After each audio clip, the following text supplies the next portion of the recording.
Are you guys ready? Yeah? Okay, just making sure.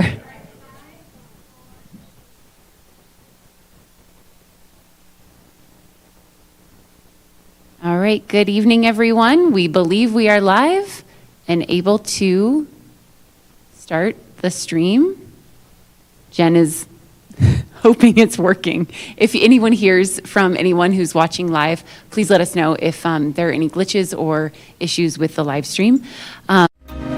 This is our third bargaining session of joint bargaining between JCEA, JESPA, and the district, focused on our benefits. So before we get started, we'd like to go ahead and go around the room. Obviously, each side has a few fewer people because this was a scheduled after the fact session, and so no worries. But we do still have folks in the room who are able to contribute to our conversation and questions. And so while we establish our starting point here, we'll go ahead and go around the room and introduce ourselves. My name is Amanda Perazio. I am the Chief Human Resources Officer, and I will turn it over to Darcy Hassler right in the middle. And she gets to choose which way to go. Surprise! Hi, I'm Darcy Hassler, JESPA Bargaining Chair. Sarah Smith, Preschool with JESPA. Nikki Saunders, Health Tech, Seacrest Elementary. Kay Landon, JESPA Program Assistant. Stephanie Jones, Social Emotional Learning Specialist. Anthea Justice, Learning Specialist, Ryan Elementary. Dale Mulholland, JCEA Vice President and Social Studies Teacher at Pomona High School. Michelle Malis, Spanish teacher at Green Mountain High School and JCA Bargaining Chair. Brooke Williams, Art Educator and JCA President. Xander Kashub, Food Service Worker and JESPA President. Vicki Flores, JESPA Staff.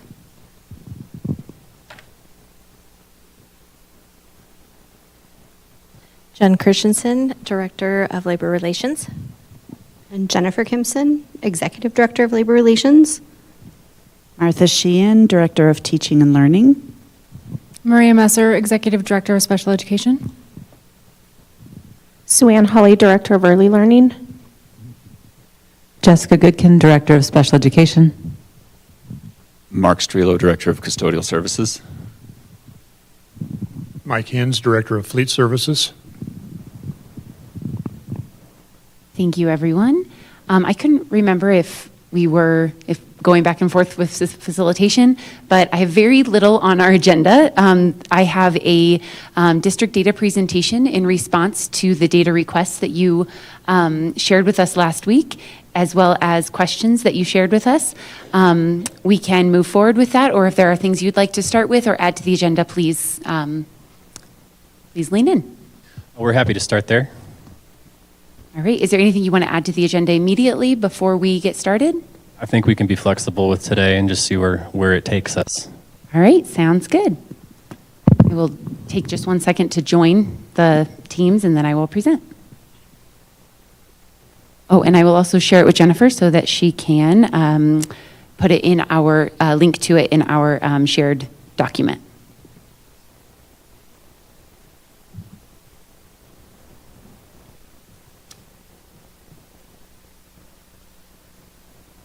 Amanda, while you're loading that up, I'm going to let Rob introduce himself.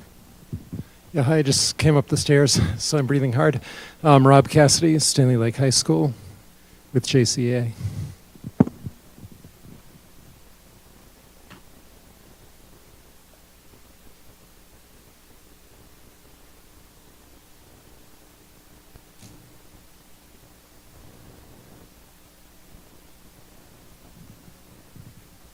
Sorry, we lost our Teams feed. One moment.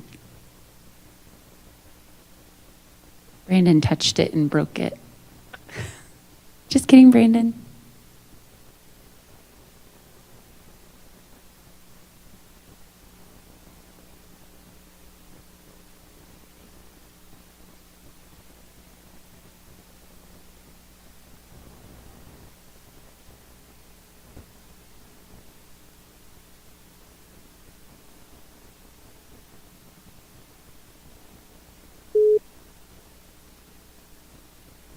Please enter the conference ID, followed by the pound or hash key.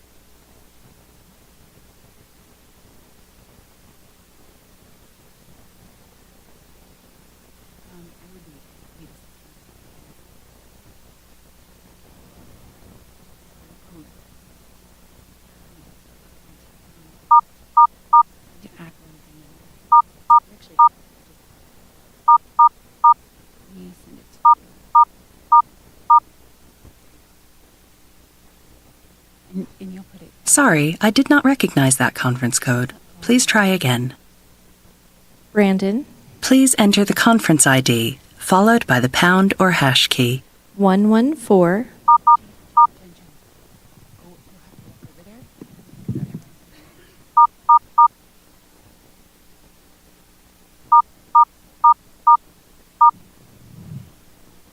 Please hold while I try to connect you.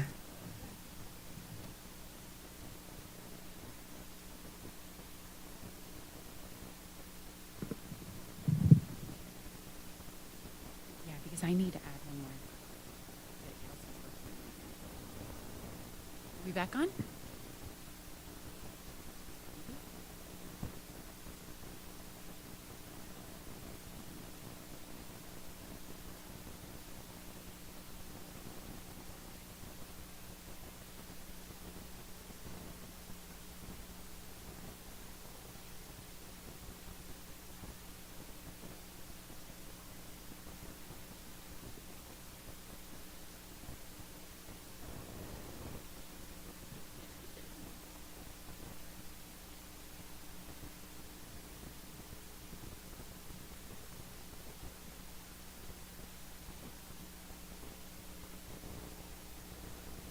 Apologies, everyone who is in the room and watching live. We are just making sure that we have our technology up and ready to go. It sounds like we do. Oh, there I am. Okay.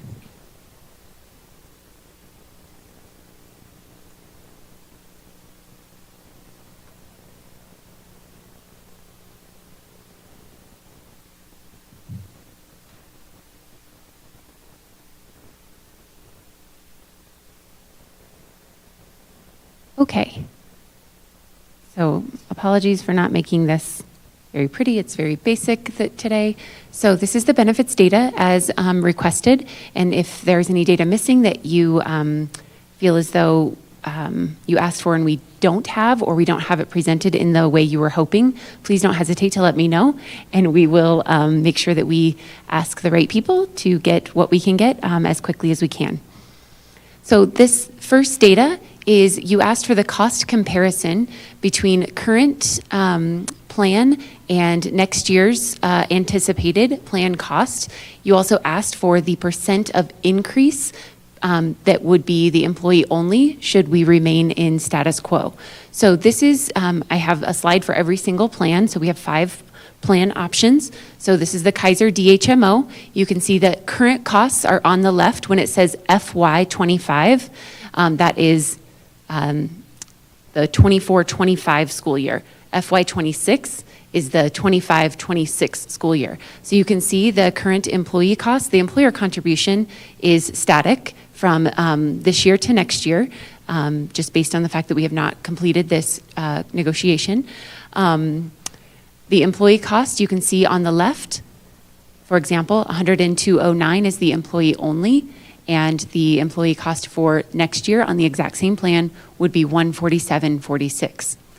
So you can see that across each one based on plan type for Kaiser DHMO. So employee plus spouse, employee plus children, and employee plus family, and children refers to dependents. So just so you are aware, this is the format you'll see on every slide that we will show in the next few slides. So again, this is the Kaiser DHMO. This next slide is going to be again on each one of these slides after the cost increases. This is assuming the status quo of $640 per month of the employer contribution. So this shows the total increase for the whole premium, the total increase percentage, again for the whole premium, what the employee increase would be should we not increase the 640, and what the employee increase percentage is from this current year to next year's plan. So once again, I'll go back one slide real quick, and don't worry, I'll come back to this one. So for that first one, 102.09 to 147.46, you can see that that's an increase of $45.37 for that plan, which is a 44% increase from current state to next year's state, should nothing change, and should the employee choose that plan. You can see there's an 11% increase for employee and spouse, for employee and children or dependents, and for employee plus family is 9%. So like I said, I have this for each slide. This is the Kaiser High Deductible Health Plan 1. This is the $2,500 deductible. Current cost for employee only is $0. Next year's cost, should nothing change, is $40.19. Again, you can see those increases from this year to next year in the far right column. The total cost premium is obviously the two costs added together. The percentage of increase, which you were looking for last time, you can see that the employee only, there it says NA because this one would, actually this one does have a cost increase. Let me go back one, I apologize. This one goes from $0 to $40, so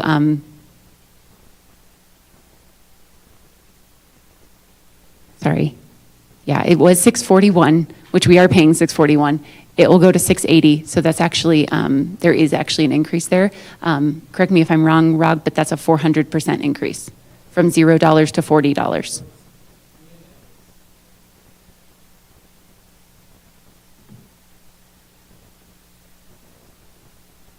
The NA is because it went from, good point. And so it's not really right. something you can do mathematically. Yeah, great point. So when you go from 0 to 40, you can't mathematically figure that out, and yet we all acknowledge that that is an increase from $0 to $40. Then employee and spouse is 12%, employee and children is 13%, and family is 10%. The Kaiser High Deductible Health Plan 2, which is the $4,000 deductible health plan, was free this year and remains free next year. No cost to the employee. There is an increase in the cost of essentially $34. However, that still remains within the current contribution of $640 by the employer. Employee plus spouse increases, employee plus children increases, and family increases. Those percentage of increases are listed here in the far right column. 0% again for employee only, 15%, 16%, and 11% respectively by each plan type. For the Aetna DHMO, which is now being replaced by the UHC Surest plan, the increases, as you all are familiar with last week's slide, is approximately an average of a 17% increase in current rates. Would have been 27% had we remained with Aetna. So for this plan, you can see the cost currently on the left, $49, $738, $669. Whoops, sorry about that formatting, $1,220. Shifting over to the Surest plan, the increases are there on the right of $166, $973, $892, and $1,537. The percentage of increases are listed on this slide. I recognize that that first one is significant, 239% increase. All of them are significant. A 32% increase, a 33% increase, and a 26% increase should employees choose to move from Aetna DHMO to the UHC Surest plan. The Aetna High Deductible Health Plan, this is a $4,000 deductible plan. The current cost is $0 for employee only. It increases to $215 should nothing change for the employee contribution. From $627 for employee plus spouse to $1,071, $564 to $986 for employee plus dependents, And for the family plan, it's $1,071 to $1,671. And please note for our audience and those present in the room, I am leaving off the cents, yet I acknowledge that they are there. Those increases in percentage are, again, we're unable to calculate because it was zero, that first percentage, and yet we acknowledge that the increase is $215.94 from $0. The employee plus spouse is a 71% increase. Employee plus children is a 75% increase, and the family plan is a 56% increase. Again, these are not increases in total premiums, these are increases in what the employee would pay from this year to next year. Oh, did I go through all 5? Yes, I did. So those are all of the increases by percentage. Is that the data you were looking for, Rob, when you, yes, thank you. Okay, you're welcome. So the next piece of data that you asked for was a 10-year trend of the district and employee coverages across all of our plans. So we pulled that on average, and you can see that on the left of this bar graph is current year. On the far right is FY26, so that would have been the 15-16 school year. And so you can see that in the orange, or the top bar, that is the employee contribution, and the purple bar, or the bottom bar, is the district contribution. This is the average split for employee-only coverage. So you can see that there have been fluctuations in this coverage from 93% to 91% to 100% to 98%, and then it has decreased, gone back up, and then decreased from there. The current FY26 is a projection, should nothing change, and that would be an 84% coverage to a 16% paid by the employee. Again, these are the employee-only coverages. On the next slide, this is the district and employee medical premium split for employee plus dependents. This slide is inclusive of the other 3 plans, plan types rather. So employee plus spouse, employee plus dependents, and employee plus families. So you can see that on average, the district contribution has ranged from 44% to 51% over the last 10 years, not in that order, of course. That's the range. The employee contribution has ranged from 49% to approximately 56%. Any questions on those 2 slides? They're pretty easy to understand, I think. I think it's easy to understand. I just want to call out that I believe if this was split with each different plan option, it would have been a much larger disparity. So I just wanted to name that. Sure. Especially for families, which is, would be in the 70% range for employees. Definitely a possibility, and if you need it split that further out, I can certainly ask for that.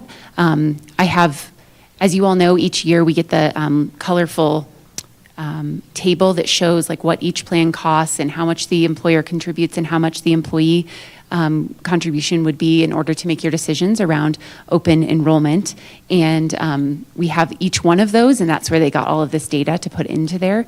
And so if that is needed, I can certainly ask for that. I don't think I can get them to produce that over 10 years quickly this evening, but just so you know, I can get that. This also, as you know, over 10 years has fluctuated from which companies we've contracted with, right? So Kaiser is more or less woven throughout all of these years, to my recollection.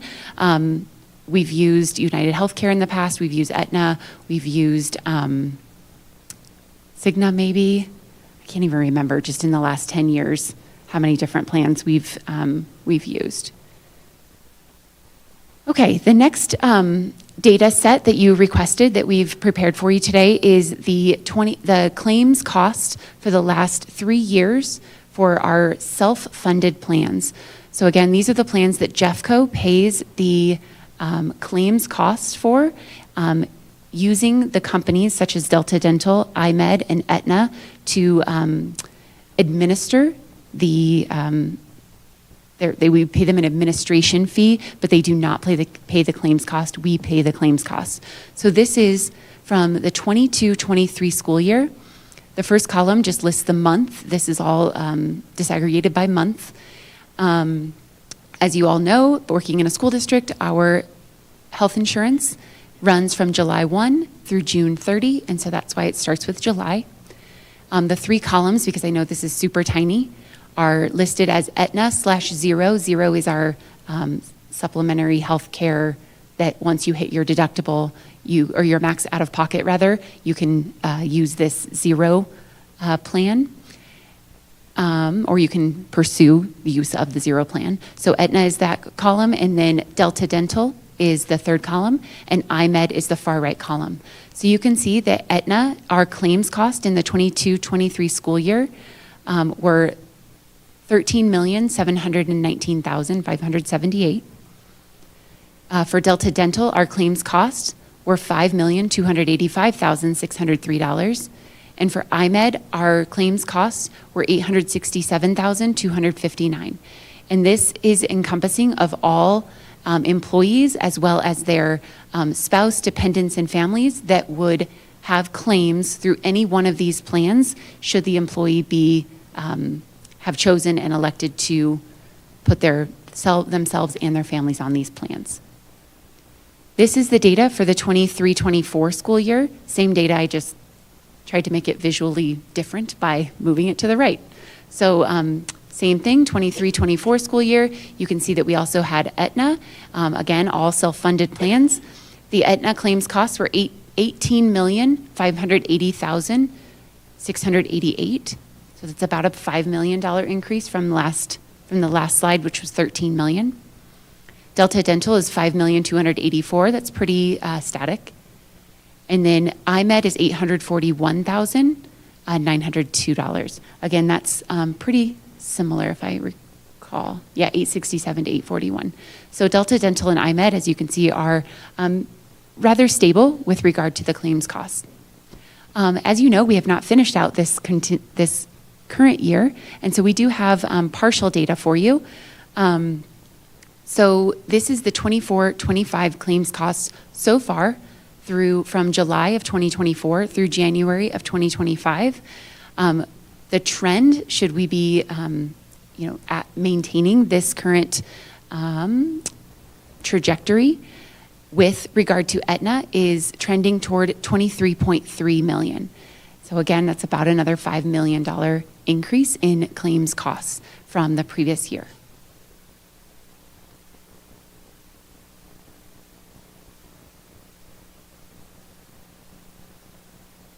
Okay, so my last few slides are really just an illustration of what we're currently talking about. And so last week, I showed the percentage of our employees who take insurance. And I just want to make sure that everyone has a good understanding from all perspectives of who this impacts, right? So any decision that we make at this table and recommend to the Board of Education is impactful to all of our employees, regardless of where they work, where they come from, who they are, whether they have a family or don't, whether they choose to put their family on our plans or don't, or do not.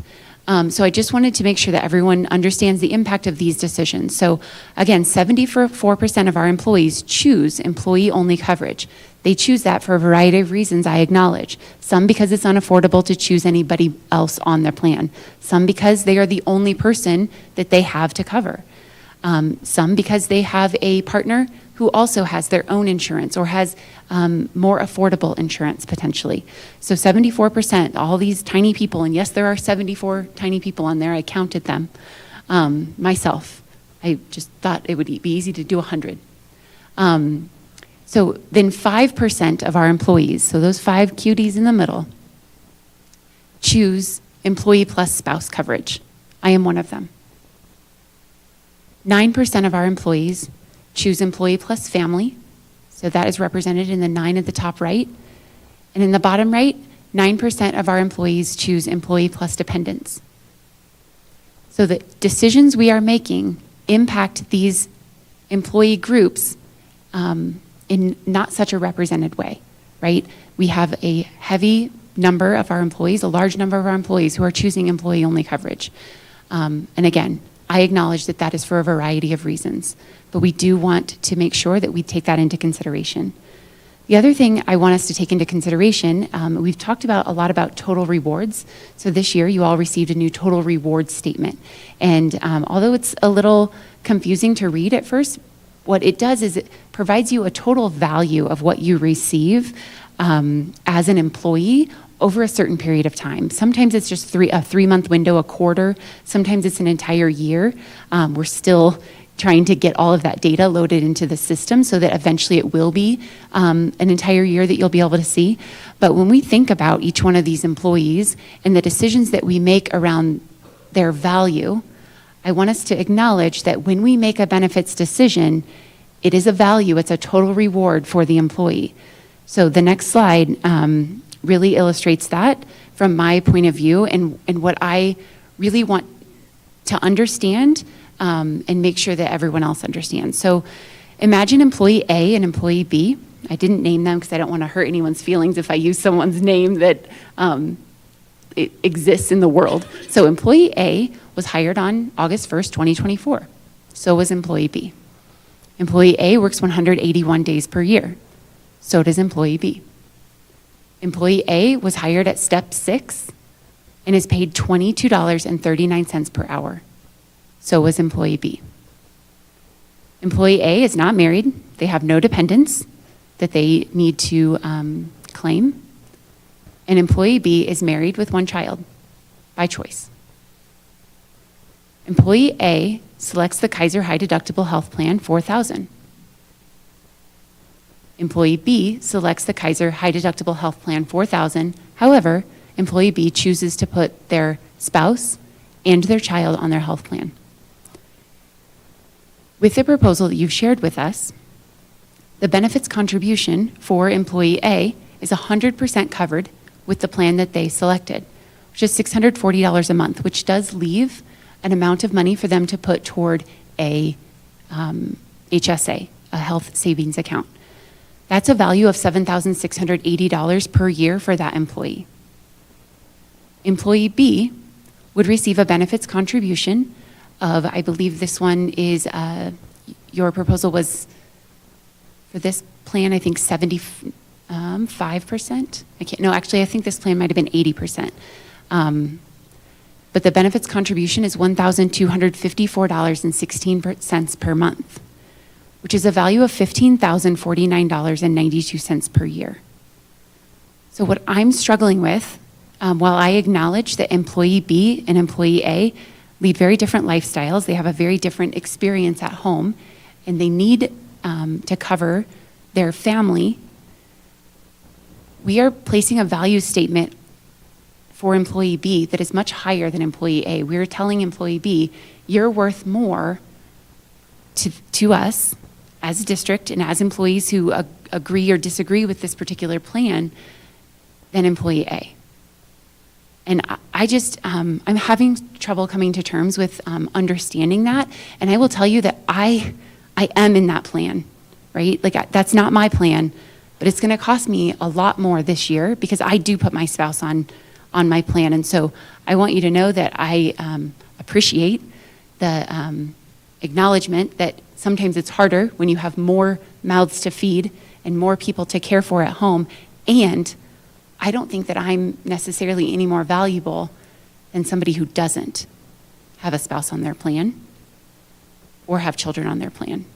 And so as I just started thinking, I would love to talk further about this and try to understand more about how do we explain this to our employees and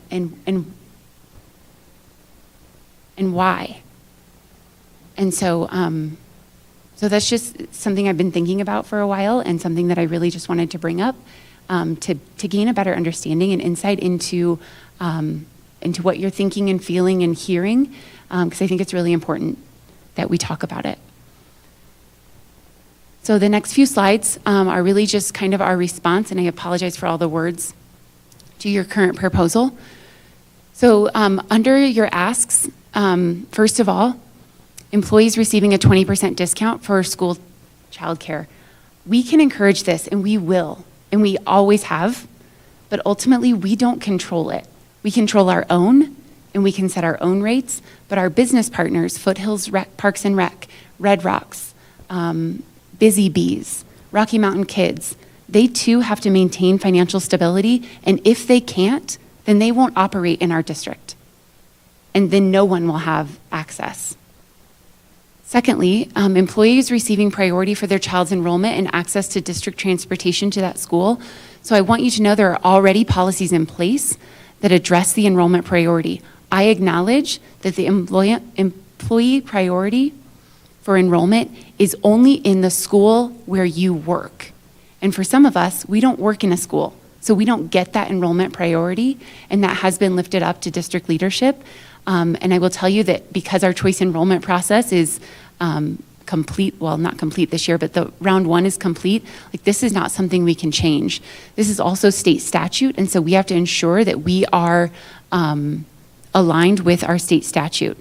I'm not saying this isn't something we can consider, and we are asking more questions.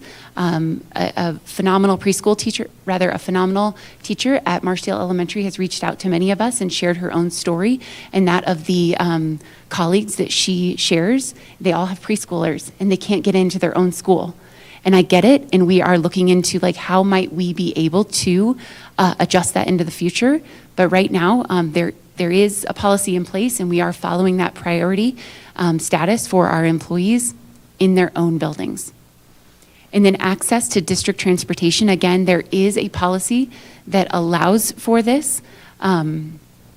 It's not something that it basically what it says is if there's room on the bus, you can take your kid to a stop on that bus and you can put them on that school bus. They can't drive directly to your house unless you have a special needs student who requires that transportation by their individualized education plan. However, should any room open up on our buses, should we hire the 54 drivers that we're short right now, should we be able to increase our routes? This isn't a no forever. It's a, we have a policy, you can access it, and we're not going to bump off another student to allow for staff priority that lives on that route and is entitled to that service as well. All meals available for 50% off for staff. So it's my understanding that Ms. Jeter shared the data with Xander regarding meal waste at schools. She tried to explain it to me, and I'm not sure I can explain it as well, but it's my understanding that there are on average, fewer than 6 meals wasted per day across all sites. Again, that's on average, so some sites have more, some sites have less, but it averages out to 6 meals per day as I understand it. Again, the USDA does not allow for us to discount adult meals, and as you know, we're already operating our FNS department with a deficit budget. So we don't have the budget dollars to put toward the $5.50 per day per staff member who wants this. Should we gain a better understanding of how many of our staff might use this benefit, potentially this could be something we build into a future budget. We're honestly not even sure how many staff might take advantage of this, especially since there are a good number of our staff who do not work in a school building, who work at one of our auxiliary buildings. With regard to the benefit structure, you've asked for a non-taxable employer contribution made to the district to cover the highest cost employee plan for each provider at 90%, and the remaining employee-only plans covered at 100%. You've asked for the highest employee plus spouse, child, and/or family plan for each provider, covered at 75%, with the remaining plans covered at 80%. I did figure the cost of this proposal using a number that actually was a little higher than now. So I used a number from the beginning of the year. We had approximately 7,000, just over 7,000 employees enrolled in our health plans. We now have just under 7,000 enrolled. And so the cost of the proposal is between 19 million and 22 million. Again, that fluctuates from month to month just because we have employees come and go and start benefits and stop benefits depending on their life circumstances. As we communicated last week, we're anticipating a decrease in revenue from the state for the 25-26 school year. We simply cannot afford this request without cutting in other areas. Those other areas could include, but again, those are all things that we negotiate, compensation, additional earnings such as stipends, staffing, programming for our students, or other things that the list is exhaustive, but we cannot afford that when we're anticipating at least a $12 million reduction. And if stability remains, we're anticipating nothing, like nothing more, nothing less, but nothing more if stability remains. So again, what we can do right now, and I want to acknowledge the district's revenue is projected to decrease in FY26. We have to be thoughtful in the way we choose to allocate existing resources and continue to spend into our reserves. So in order to maintain fiscal stability, we are again open to considering a restructure of our employer contribution, which may include creating an additional employer-paid subsidy to those choosing Employee Plus Benefits or Employee Plus Family Plan. And we can also consider maintaining the employer share for the employee-only plans. Last week, you may remember, I had put in there that we would potentially have to decrease that. It still is going to cost more money to do that, to maintain that $640 per month for all employee-only plans and not reduce it, and then also provide a subsidy. But certainly, that increase in dollars could have other financial impacts. So that's the end of the slides that I prepared for this evening. So if you have any questions about the slides immediately, if you'd like to take a caucus, let me know. I'm happy to go back to any slide. Could you share this with us? We would like to take a caucus and discuss. Yeah, Jennifer's going to share it with you right now. And how long would you like? Let's, how about 5:30 for now? And then if we need more time, we'll let you know. Sounds good. So we will caucus for a minimum of 45 minutes for all who are viewing, and we'll be back by 5:30, but please bear with us as we may need more time. Thank you.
Thank you, everyone, for your patience, and welcome back to the table. I will go ahead and turn it over to Xander. Thank you. So we spent a little bit of time looking at your presentation. Is that a counter proposal? Is there a counter proposal there? Because we don't see one. I would say that the counter proposal is very similar to last week, that what we're able to do is consider a benefits contribution restructure. And what that restructure might look like is a different configuration of the current structure of $640 per employee per month to add in a subsidy. But again, that will come at a cost, and I do believe we need to have that conversation alongside the compensation conversation, because I do not want to impact the potential of a compensation increase for either group inadvertently. I think what we're looking for, Amanda, is a red line. So if you could present us with a red line of your proposal, that would be helpful so that we have something tangible to look at in writing. Okay. Sure. You're welcome. So would you like us to bring that back here in about 25, 30 minutes? Would that be okay? Yep, that'd be good. Okay, and I assume I'm just redlining the 2 slides that you shared previously under your, maybe it was just 1 slide.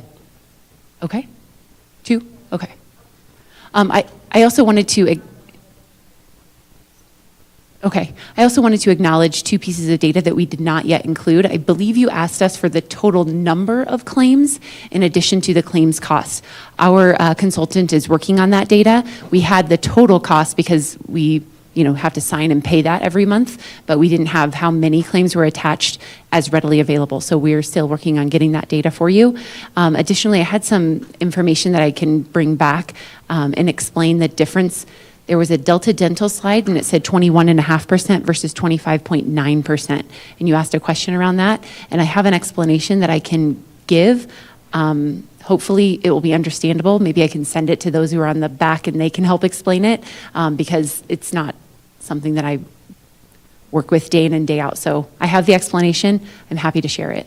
So then we will return with a red line. Is it okay to return at 6 o'clock? Yep. Okay, we will be back right at 6 o'clock then. Thank you.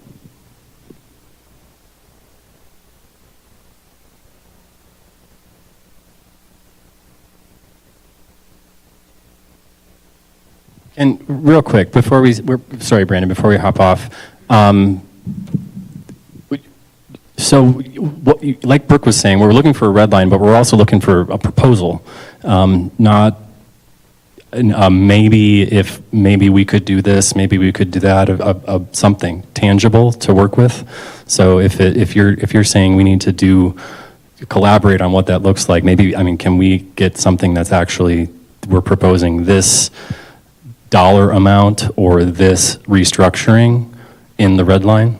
Yeah, I can certainly share the proposal of a restructure possibility. Here's what I'll propose. What I would propose would be cost neutral until we can have the conversation alongside compensation, because I do not want to take 1.5 million if you want 1.5 million in compensation. I can't give you both right now, right here tonight. I can't tell you, you can have your compensation, whatever you might be asking for, and you can have this. I don't have the ability to do that tonight, but I can give you a proposal that right now is for the district cost neutral, improving for the employee in certain aspects. And that doesn't mean that it can't be flexible when we do have the contribution to compensation conversation and we can make adjustments. And if you're hoping for parity as far as JESPA and JCEA, I'm dedicated to that if that is an interest of yours in having the same mirrored offer of the benefits plan. If we don't come back together at the table together, I'm not going to offer JESPA something different than I offer JCEA unless you ask me to. We're here together, so that's kind of our intention, being at the table together. But yeah, happy to talk more when we see a red line. Okay, thank you.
Thank you, and welcome back to the table. Thank you for that extra time and request.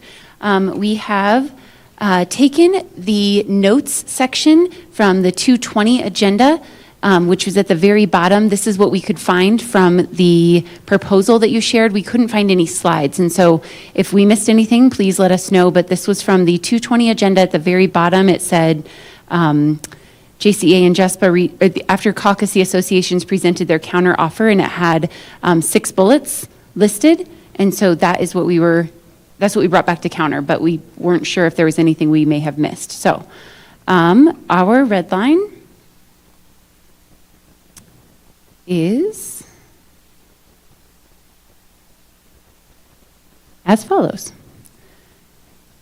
So with regard to employees would receive a 20% discount for school childcare. As I stated, we cannot control that discount. However, we acknowledge the need and request, and so here's what we have proposed. The district will request that before and after school care providers offer a minimum 20% discount for Jeffco employees.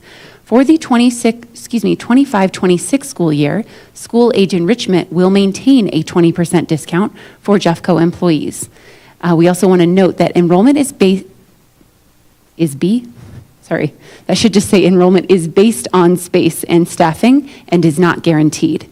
So unfortunately, we're not going to bump another child who enrolls before a staff child. I'm going to take out the word B because thank you, Jennifer did. Because that's, there is an enrollment process to each one of these programs as well. With regard to employees would receive priority for their child's enrollment and access to district transportation, our counter proposal is aligned to our current policy. Board policy JFBA will be followed for prioritization of enrollment, including a priority for students who are the child of a full-time staff member at the school for which enrollment is sought. Board policy JFBA will be followed for transportation access, stating if space is available in district buses and a student desires to utilize existing school bus routes and stops without modifications, the guardian should request transportation of the director of the appropriate transportation facility.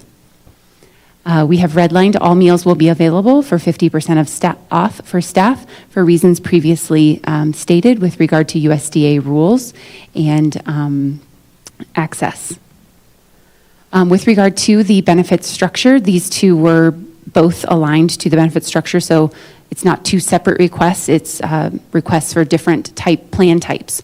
So what we have proposed, and please note that this is the current cost neutral to the district option, knowing that our revenue is either going to stay stable or reduce next year.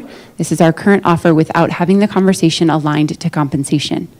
An employer contribution will be made by the district to supplement employee benefits costs. $620 per month will be allocated to employees who select an employee-only plan, maintaining one plan at no cost to the employee. Employees who select the Kaiser High Deductible Health Plan 2, HDHP 2 plan will have the amount remaining contributed to an HSA. Again, that is a $585 plan with a $620 contribution. That would be $35 per month contributed to the HSA. $640 per month, which is the current rate, will be allocated to employees who select an employee plus spouse plan. $720 per month will be allocated to employees who select an employee plus dependents or employee plus family plan.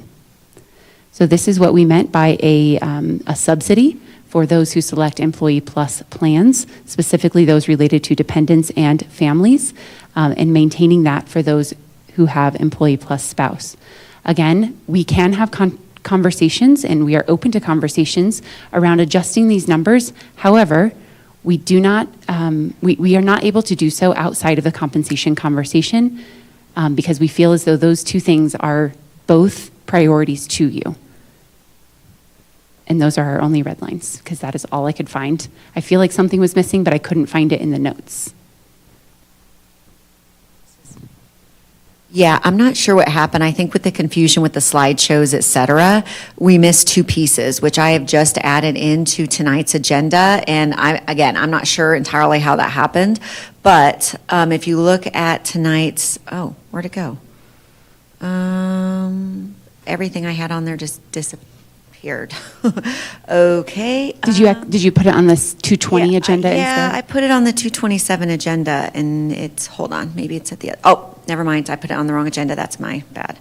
I'm going to cut and paste. So if you look at tonight's agenda, these were the two pieces that didn't make it over, and I'm not sure, again, I don't know entirely how that happened, but we'd also had in our proposal that with EAP, the district will maintain a fully staffed EAP program. This will mean the district will take 4 full-time counselors and 1 full-time office assistant, et cetera. And then the BAC representative from JCA and 1 BAC representative from JESPA will present the BAC presentations and recommendations to the school board.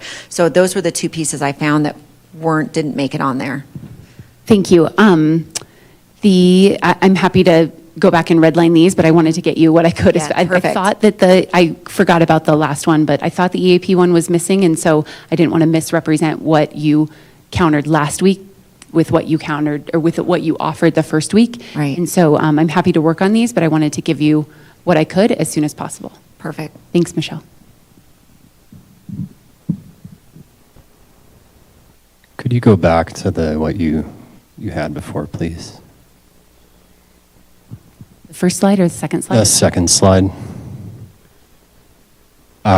So just for clarity, this counter proposal on contributions, employer contributions to healthcare, is the same proposal as what you had proposed last session? This is this was from the example proposal.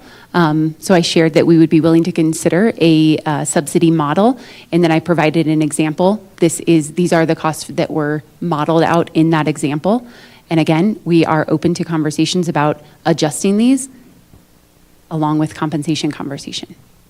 Okay. We would like to caucus and come back with another red line. What time would you like to return? Let's do half an hour, and if we need more time, we'll let you know. Okay, so we intend to return at 6:45. Would you like us to send you red lines for the 2 additionals prior to returning? No, we'll get those when we come back. Okay, sounds good. Thank you.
And welcome back, everyone. Thank you for rejoining us.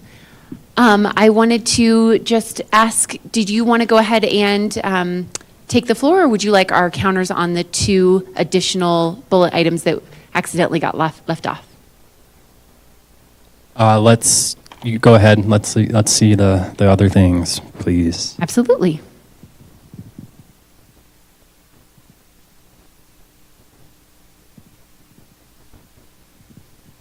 All right, thank you for including these in our agenda for today. So we have redlined these 2 statements.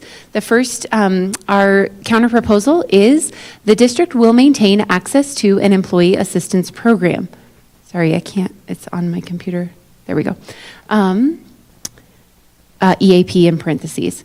Counseling services will be made accessible for all employees to support their mental health and well-being. Additional services available through EAP may include, and the reason we put may include is because we don't want this to be solely these things.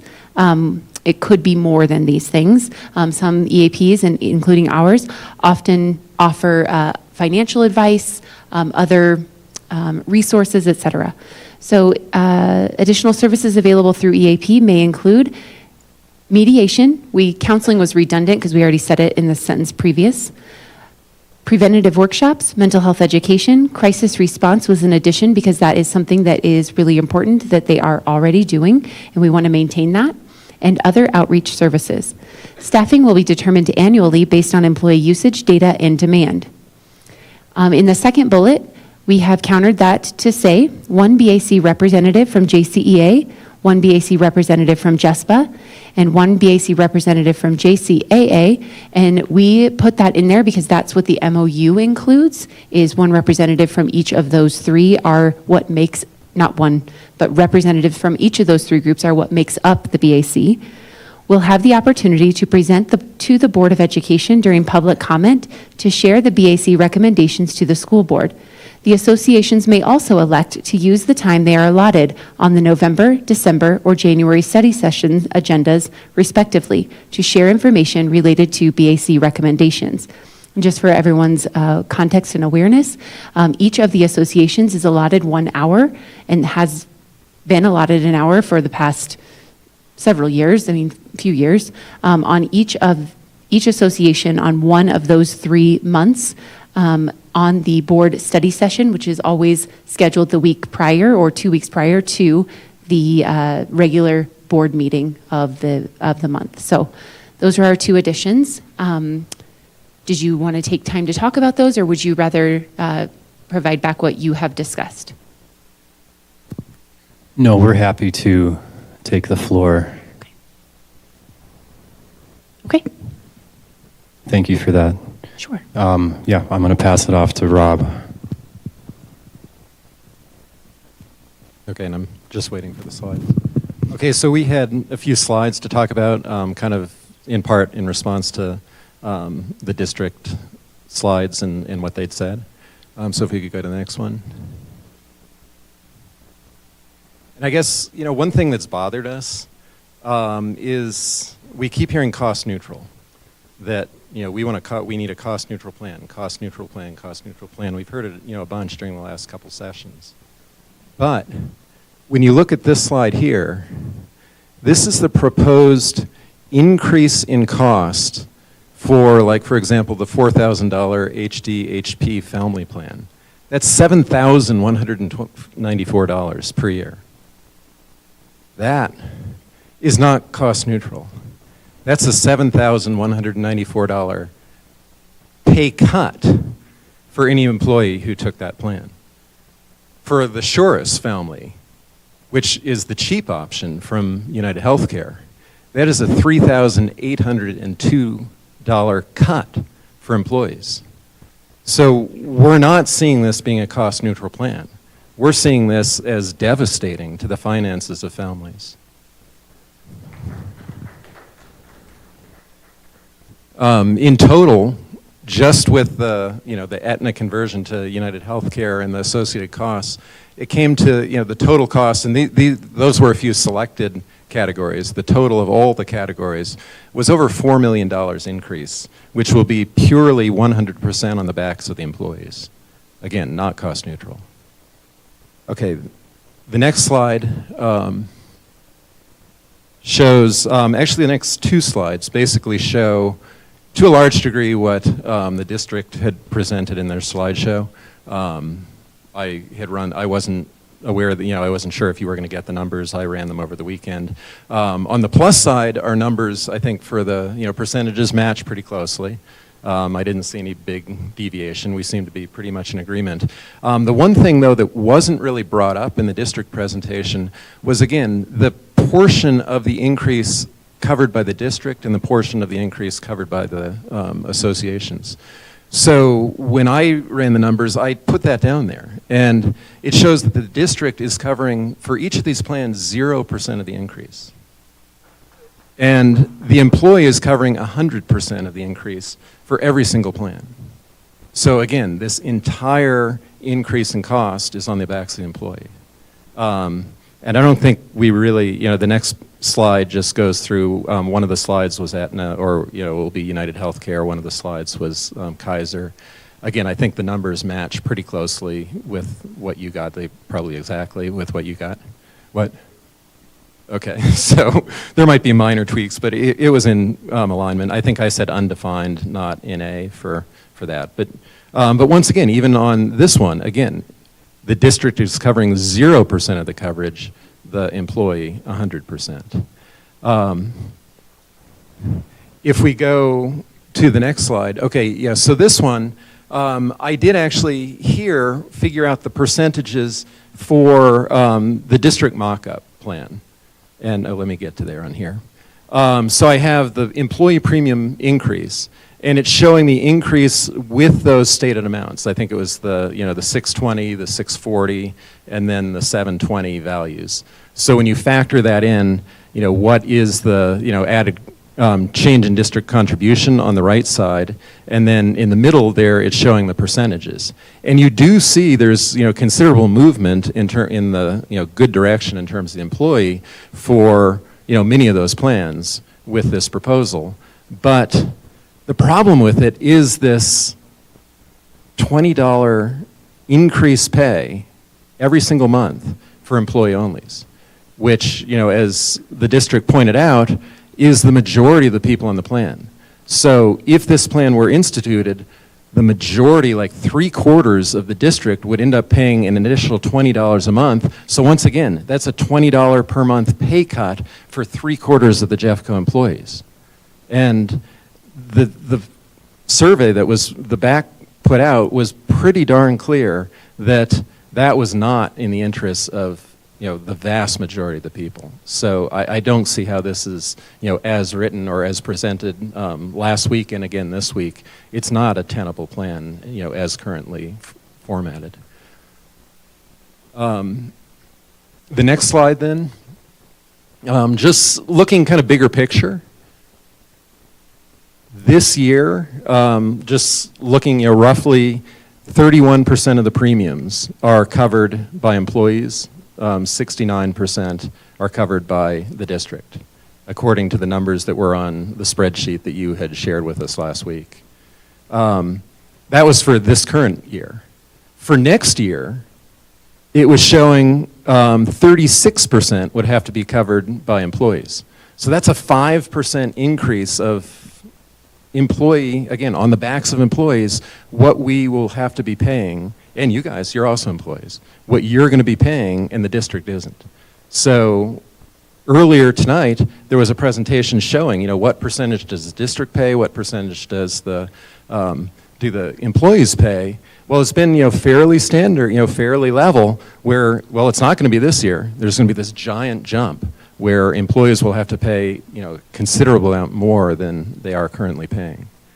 And one point that also hasn't been mentioned by the district was that this is only premiums.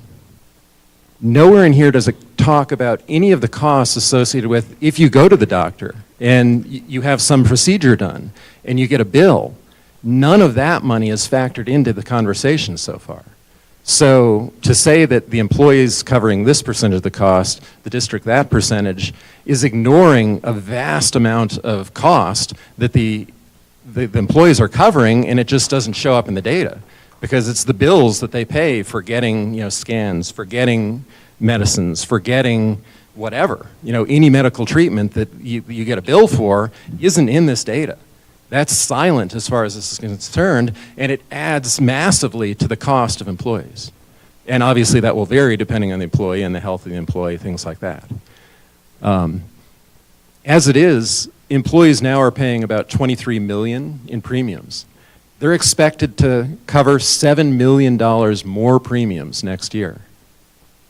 Well, that, when you work out, what does that do? That's a 30.8% in premiums. That means the average employee will be paying 30.8% more from their paycheck to premiums this year or next year than they did this year. That is a huge ask. Once again, that is nowhere near cost neutral. That is a massive increase of payments that employees have to make. Okay, the final slide I have is showing this graphic, which, it's kind of cute. And it shows, a big, massive group on the left side, and it shows those, cute, like 5 or 6 in the middle there, and then a couple little groups over there. And, well, the problem is that kids reduce cost of care, of premiums. So if we can get more and more kids onto the plan, that reduces the overall average cost. And as a result, we've been repeatedly told by providers that if you can get a higher percentage of kids on the plan, if you get more dependence on the plan, that causes a reduction in, at least increase in premiums. It makes things cheaper because you have a lot of cheaper people on here who aren't using as many services. And sadly, where the kids are is those little groups over on those little elite groups on the right there. Now, what we want is, we want to give Amanda some friends. She's lonely over there in her little group there. We want you to have some more friends. So we want to make a structure in our treatment, in our plan here, where we encourage people to come over, and instead of having one massive group on the one side who's just the employee, have instead a lot of those people migrate over. Okay? In addition, it talks about choice here. For a lot of people, this is not choice. They're on the left side there because that's all they can afford. They can't afford to be on the other side, or some of the people aren't even on here because they don't work enough hours. Unless you work 25 hours, you're not even eligible for this. And so there are all these other employees that potentially could be on the plan that could reduce the cost that we want to get on the plans. And that's kind of where we're coming from. That's the lens we're looking at in this. So I think with that, I think Brooke is going to say something. Well, I think for us too, it's a little disheartening because we've been told we have this deadline to meet, and but then we're told that we can't really negotiate numbers or money, the money for benefits. But we have this deadline, and it's hard for us because we know schools have already done their budgets for next year. So I think as an employee, you wonder, why are we the last ones as a priority? Where do we fall when we can't discuss benefits and compensation for next year? So with all of that said, we would like to know, and we know that you countered our proposal this evening, we would like to know when you will be ready to negotiate all of it, because we are prepared to do that, and we hear you in your intent, I guess, you want to do it all at once. So when will you be ready to do that? So we typically negotiate any costs of anything in April. That's when because that is closer to when we know unfortunately, we will not know for sure until the governor and the legislature adopts the state budget, how much we will either be maintaining or losing. And so we always try to wait until April timeframe to negotiate costs of things. This is why I've been saying for months that we can negotiate the model and the structure of benefits, right? So the subsidy, that's a structure. So that's why I put 620. I don't want to reduce the rate from 640 to 620. I don't.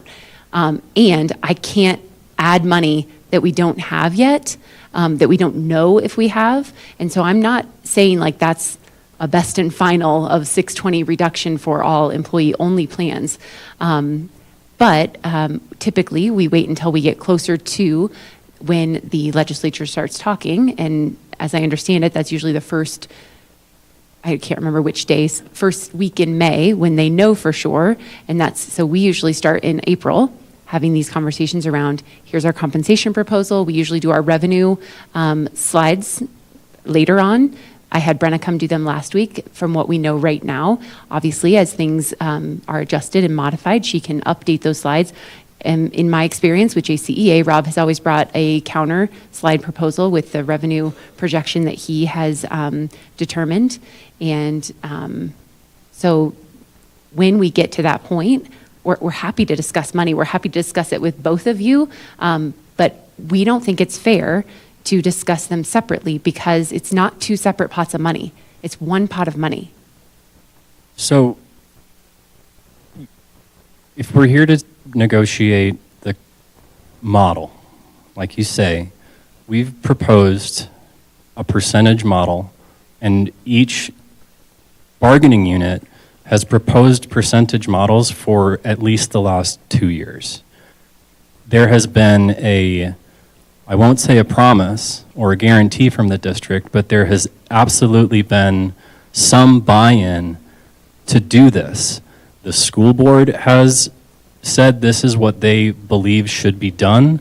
I believe last year for JCEA, it was we're going to do this next year thing, or something along those lines. If we can't do it now, we want it next year. For JESPA, we've proposed this 3 years in a row to shift to a percentage-based contribution model. And so when we show up trying to negotiate the contribution model and we propose percentages and the district counter proposes status quo, to me we're not negotiating then. And so if we're here to negotiate contribution model, then that's absolutely what we're here doing. If it's about the money, you've said this cost neutral proposal multiple times now. That's money to me. You're prepared to say we're going to pay this much again, but why aren't you prepared to say we can offer X more? If you're requiring schools to have their budgets done based on money that you are predicting or projecting, you can project the money for workers. It's about what you're valuing. And I understand students are incredibly important and we want to budget for students, but you can't support students without valuing employees. And so this isn't a proposal per se, but we are willing to come back to the table and negotiate this when we can actually negotiate with numbers and with facts. Are you willing to discuss compensation together? Yes. Okay. I mean, obviously it looks very different for both of you, and I don't know how that'll work, but right, because your schedule looks different than your schedule, and so.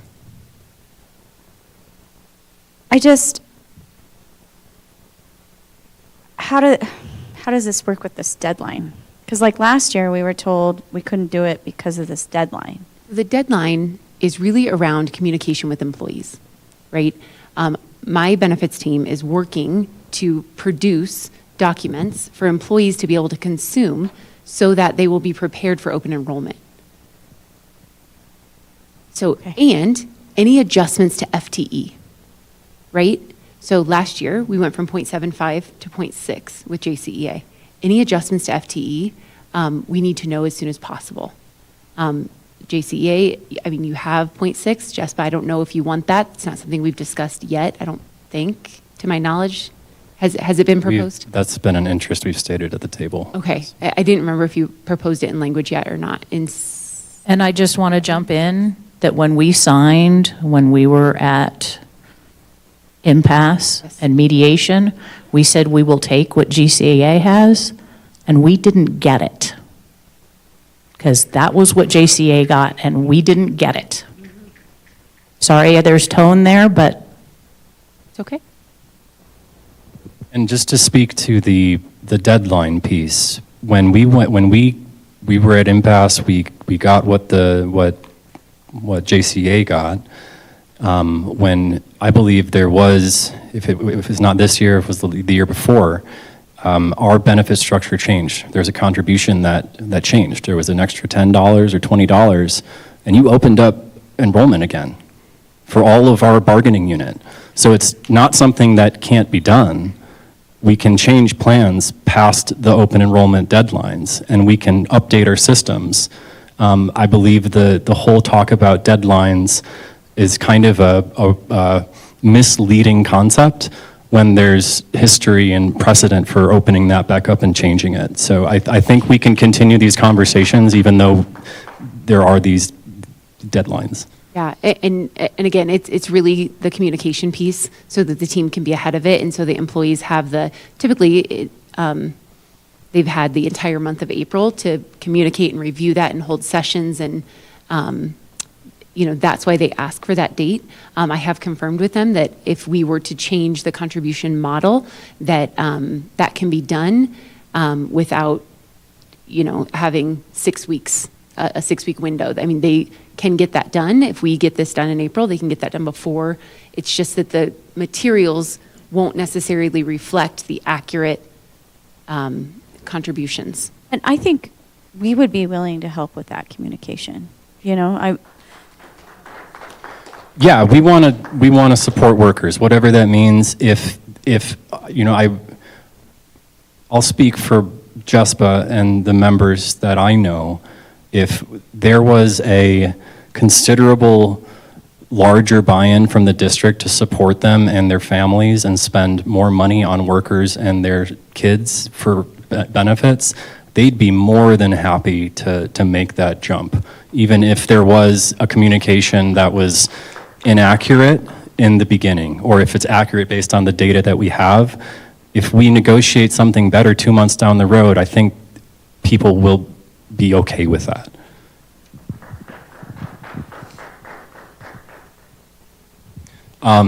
So we don't have a counter at the moment, but like I said, we would like to revisit this when we are able to do some real work. And Can I ask a question about a piece of Rob's slide, one of the data pieces? Rob, you'll probably know this off the top of your head. You had a slide that said 31% versus 36% this year to next year of employee paid premiums. Yeah, that was from. Was that an average? Because it ranges from 29% to 100%. It's overall, like the entirety of Jeffco. So I'm looking at what is the total employee contribution this year versus the total contribution for employee and the company. Oh, okay. So it's an overall percentage for the entire thing, and it's actually taken directly from, and I have it up here if you. Yeah, I wasn't wanted sure. To look at, it's from that. Oh yeah, totally. Slideshow that you'd shared last month, and it's your numbers. I just read it right off the. Yeah, I just wanted to make sure that I understood which numbers they were and where they were coming from. That makes total sense. It comes to me. from that spreadsheet. Because it is a range, right, from 29%. Oh, it ranges to for 100%. individual employees, but this is the gross, averaging everything together. That's helpful. Okay. Thank you. And the other thing I just wanted to, share a piece of appreciation. Rob, I appreciate that you acknowledged that the data did say that individual employees do not want to give up their current contribution in support of those who have, they're not against giving more to those who have families, as long as they don't have that taken away from them. I appreciate that you just acknowledged that. I think we agree on that data point. Yeah, the survey showed pretty clearly that people do not want to give up money to help subsidize families, but there was also support for having some sort of differentiation to reduce cost to families to then potentially get more kids in there to then lower overall premiums. Yeah, thank you. So I think we can reconvene. We have a lot of different times scheduled that potentially we could switch one of those into a combined conversation beginning in April. I mean, our first one is April 1st. We have an all-day session with JESPA, and then April 3rd, we have an evening session with JCEA. So, I mean, I believe that we can get to these conversations in April, even if we need to have the compensation conversations at separate tables and then bring it together because it will look very different. Like what you would like to do with your salary schedule and what you'd like to, contribute to your salary schedule, I think will look very different. Not to say that the raises are going to be, lesser for one group than the other. I'm just saying it's going to look different and not always. I think, yeah, we'll acknowledge that it's going to be complicated. We're ready to do that work. I think maybe let's meet. We have committees that we can meet in, and I think we need to talk as a team as how we want to approach this, but I think it's a good plan to tentatively say we'll come back in April and pick up the conversation. That sounds good. Anybody have any other questions, comments, or data needs that you'd like us to get between now and the next session?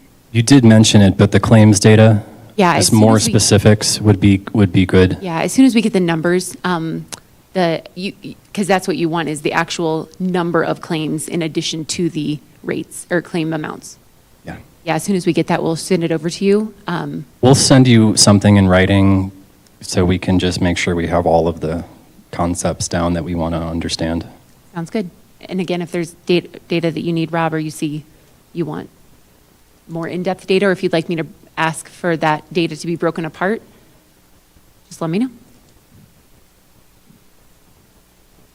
Slightly off topic from benefits, do we have data yet on staffing for next year? So how many people are there going to be next year compared to this year?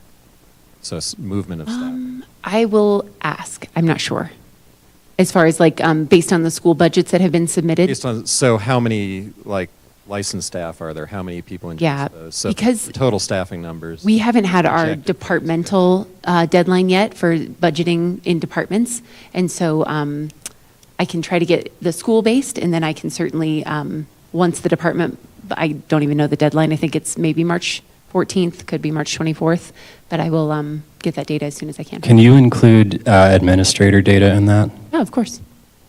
We know that there's been a massive increase in administrators over the years, and it's grown at a larger rate than it has for other employees. Yeah, specifically assistant principals this year at all elementary schools with center-based programs. You'll see that being inflated this current year because that was something that was a response to requests. Okay? Thank you. Thank you. See you in April. Thank you. Well, we'll see you next week, but at the other table.